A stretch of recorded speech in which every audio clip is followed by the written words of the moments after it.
Elite gymnastics will keep you up at night.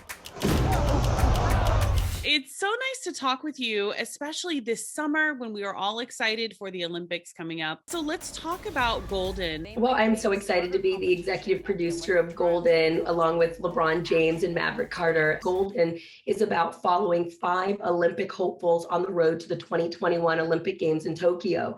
And the uncertainty that goes in with that, the pressure, the commitment, the sacrifice, it's seen in this docuseries. It's not just about them training in the gymnastics gym, but it's also their life outside of the gymnastics gym, which is all about trying to make an Olympic team 24/7. As we're leading up to the Olympics that are coming up here very shortly, what is going through the mind of an athlete, the mind of a gymnast right now? Well, it depends on the individual. Some are probably maybe, they have nerves of steel, and I'm not going to say it's not going to impact them as much, but they don't maybe show it on the outside, and definitely might not have shown it to our camera crew. But then there's many that, like myself, you're dealing with a great deal of emotions. You feel the pressure, you feel the anxiety, you feel physical pain.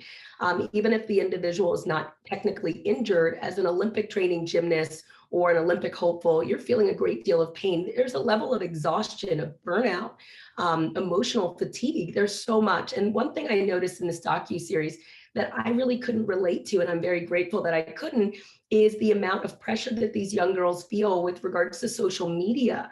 They are unable to shut it off. It's constantly going on in their minds. Now, so many gymnasts and young kids have looked up to you for so long. What are you hoping now to sort of share with them with this series, not just with them, but with the world? The reason why I wanted to come on board is I really wanted to shine the light on the truth of women's gymnastics. We have gone through a moment where we have dealt with a number of different scandals with regards to sexual abuse. The Olympic team doctor, Laurie Hernandez, is someone that I knew for 10 years of my childhood. He was someone that we trusted, we saw as a friend. Also, we're shining the light on the verbal, the psychological, and the physical abuse of the sport of gymnastics. It's important to show the truth. It's important to be transparent so that people can make a decision for themselves if this is a sport that they want for their young girls. I will say it is not. As a young adult, I knew right away. I did not want my future children, if I had any, and I now have 4, my goodness. I knew that I didn't want my future children to be gymnasts because I didn't want them to go through what I went through as an elite training athlete. That's why I'm sitting in my own gymnastics gym right now, because it is a healthy environment. It's a compassionate environment.